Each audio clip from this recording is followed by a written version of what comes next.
Okay.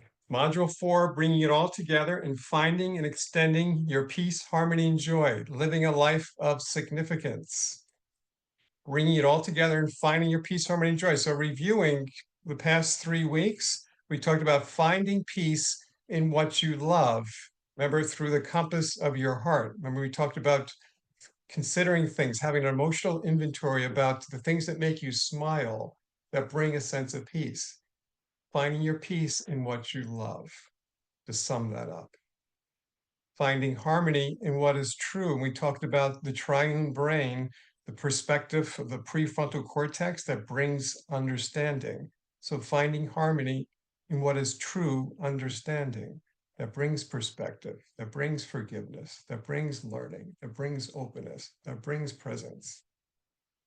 And then finding joy in the flow of life.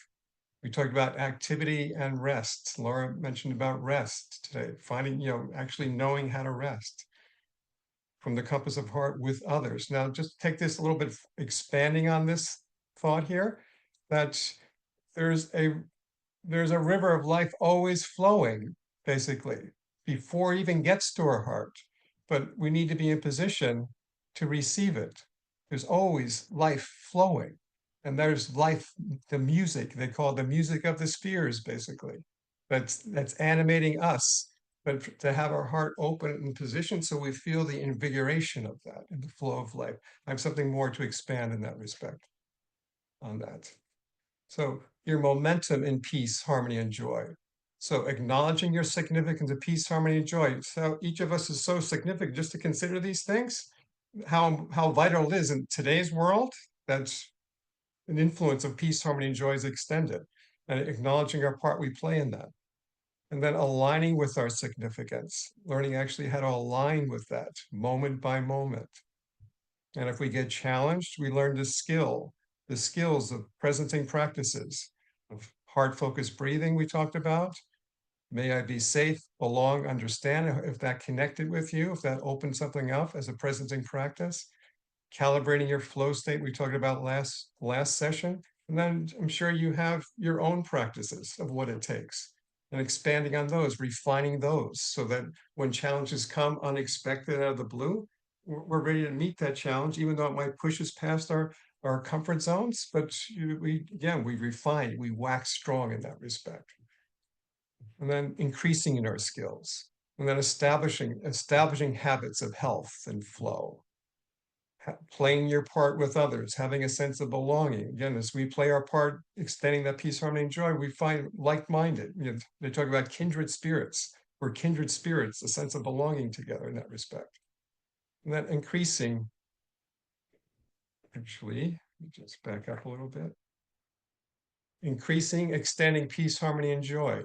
Now, again, there's momentum there. Again, the next slide, I kind of gave you a little preview there. When our vision gets cloudy, they talk about shift points. Have you ever heard of that idea, the shift points, when your vision gets cloudy? This is when you'd say you've made progress, you're aligning with your significance, and then maybe something happens, or you might feel a void or a sense of discouragement. And you can say this can be part of the natural part of the cycles. So you recognize it as a shift point, as an opportunity for something greater to be known. And that's a time specifically to give thanks. Give thanks. And for some of us, you may be aware of this for yourself, of evening and morning sanctification, where in the evening time we look to see how we may have been feeling during that day. If we've been feeling discouraged, we kind of untangle that, especially before we go to sleep there. In the morning sanctification, beginning our day, seeing how we can begin anew, again, seeing how we can set certain patterns for the day that allow for a sense of strength and awareness and perspective to be during the day. And then we might raise up again, move along, and then we might reach to another void where we might have a sensing where things don't matter like they used to. I know certain shows we like to watch, or I used to like to watch, like no longer enthuse me like they did. Or that could be one little specific example, but it could be things might even be your career or your things you were involved with before that they just don't seem to matter like they used to. That's the time to empty out of old controls that no longer fit. It's a time not to make decisions and to be still. You don't make decisions, or to a point, you don't make decisions when you're in a low point, because then you're acting out of haste in a way, and then that can get even to more challenging things for you. So you let clarity and direction come. You just let clarity and direction come as you're practicing those presencing practices there.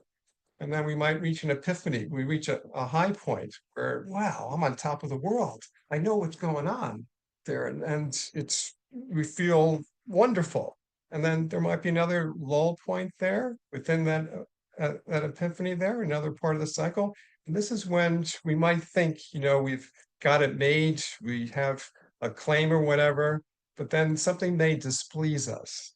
And if we get entangled with being displeased, that will take us out of, you can say, this momentum we've been actually moving along with of a natural cycle. And that will take us out, basically. We might have to start way back here again.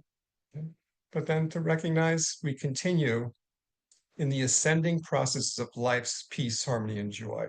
And a mentor of mine, Dr. Bill Bain, would say, he was from New England, there's always more. There's always more. So let's look at that a little bit more. There's always more. Continuing in the ascending cycles of life. So I love bringing attention to Sebastian Bach, the great musician, composer. And such was Sebastian Bach. He accepted no insults. He had no grievances against man or fate. Earnest, simple, he filled his days with useful effort. Isn't that beautiful? Continuing the ascending cycles of life. Personally continuing the ascending cycles of life. So let's look at this a little bit differently. There's doing, you'd say activity is doing, and then there's being. So if we're overdoing, again, we temper back there. And then if we're not doing enough, we're blissed out with something there. We're just blissed out, basically. We temper that up. Again, raising up to a challenge or to do something of service. And then finding the compass of our heart, finding that harmony again, how we blend with others there. And then flow, stay present of significance. And we get back into the flow in that respect. Okay. And then let the beauty from the poet Rumi, let the beauty we are be what we do. Well, that's a pretty heavy or pretty intense statement, but to consider that in a deep sense, you might have to consider a little bit more later, but let the beauty we are be what we do. So I want to expand on that a little further. So just follow along with me in terms of, let's look at being. Being relates to our identity. Who are we being? Identity sets beliefs. Belief sets behavior. You can follow along with me. I'll get to the point here. Behavior causes our experience. Okay, so are we someone who is troubled? Or am I someone who extends peace, harmony, and joy? Let me illustrate this a little more clear so you catch my drift of what I'm looking to bring out here. So being, identity, beliefs, behavior, experience, the experience in heart, mind, and body. Again, I mentioned the phrase, our expression. We know what we express. Martin Cecil made that clear, proclaimed that, and I mentioned that in one of the sessions. We know what we express. So let's look at this. What just happened? Okay, I don't know what just happened. There we go. Such was Sebastian Bach. He was accepted no insults. He had no grievances against man or faith. Earnest, simply filled his days with useful efforts. So that's who he was being. That's who he was known to be. So for us, deliberately choosing to be someone who extends peace, harmony, and joy into the world. So our being is tied up with our identity and deliberately choosing. And we may get challenged.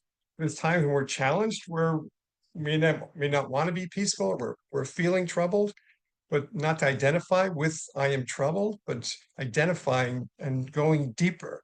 using a presencing practice, again, breathing, uprighting yourselves, deliberately choosing, no, I'm here to extend peace, harmony, and joy, and have that so set in our sense of identity, our sense of being, which sets the stage for beliefs, oh, sorry, behavior, and experience. Let's continue on. Hope you're catching my drift here. This picture here, now you think about the future. Now, out of the future, you can say that river of life is constantly having an influence to us. And it actually impacts our heart, it influences our heart, and it actually influences our endocrine system. That field that you can say those universal currents, and you could use the word God, from God, or the music of the spheres, those life currents are constantly coming to us. The river of life currents, they're always there. But then in our presence, what do we do with those currents? Are we blocked off from them? If we are, then something like this may trail behind us. So you think trailing behind our past. So you think about what wake trails from you. What wake trails from you? Are we receiving those beautiful, perfect currents that are moving to us and receiving them as our heart's actually beating in the right way to receive them and our consciousness is poised in that way? And then do we consider things, old belief systems that actually cause an erratic pattern to leave behind our past from us? Or do we leave something that's coherent from us? In the Bible, in the 23rd Psalm, they talk about, and surely goodness and mercy shall follow us all the days of our life. But it does take something. It takes being present in the moment, receiving those currents, knowing certain practices, breathing practice skills in that respect to receive those currents, and let the beauty of those currents extend through us to be a blessing to the world. And then consciously choosing a wake of peace, harmony, and joy. Consciously choosing, going deeper at times. If we're challenged, going deeper, seeing what it takes so that our wake is cleaned up. And that's where that evening and morning sanctification comes in. So I hope that helps kind of encapsulate what I look to bring out for those past couple of slides. So here we are, collectively moving. Now we talked about individually, but collectively moving, extending peace, harmony, and joy. So you can say where we are and where we long to go. We long to go to a world characterized by peace, harmony, and joy. Okay? And it takes something.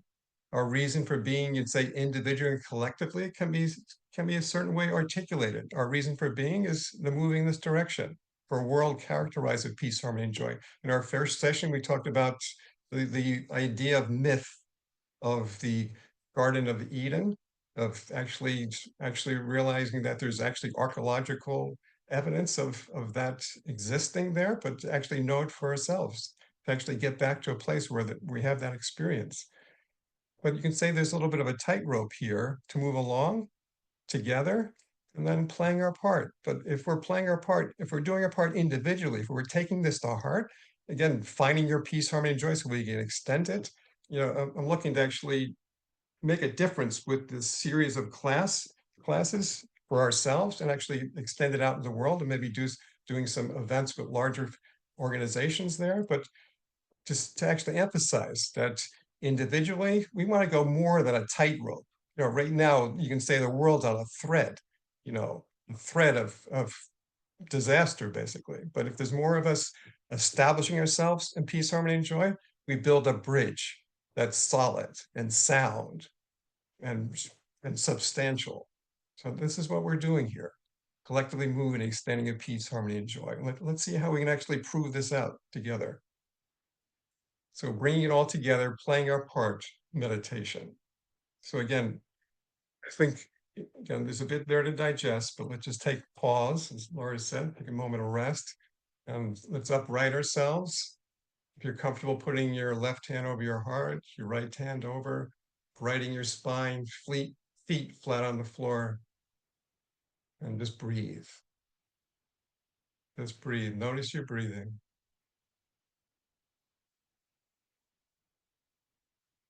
And then when you're ready, let's breathe together. Look to breathe in slow through your heart, through our hearts, and then breathing out slower.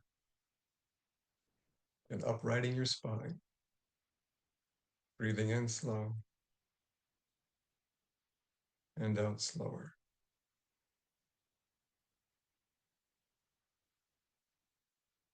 And then appreciating the time that we have together to consider such things, such vital things, to acknowledge our individual part, but then our part with each of us and with others. You know, the need for the extension of something sound and real, something of peace, something of harmony, something of joy to extend truly into the world. And feel the feeling of that. And breathe that feeling in through your heart. And breathe it out. You can say, breathe it out through your solar plexus, which is just below your rib cage there. And feel the feeling of peace, harmony, and joy. Feel it. Remember what you love for sure. Remember what brings a smile to your face. And relax in that. And breathe that feeling in through your heart and out through your solar plexus. And one more time. Breathing in and breathing out. And when you're ready, you can release your hands and open your eyes if your eyes were closed. Let's come back and see what's next. Learning loop reflection. Again, reflecting on what we just shared. Let's go deeper. So we're planting seeds tonight so they germinate and they expand from today forward. We don't just lose what we just shared. So what idea has been most powerful for you in this Finding Your Peace, Harmony, and Joy series? So you may want to journal a little bit. What were you most inspired by, most enthused about, and surprised by? So just consider that for a moment.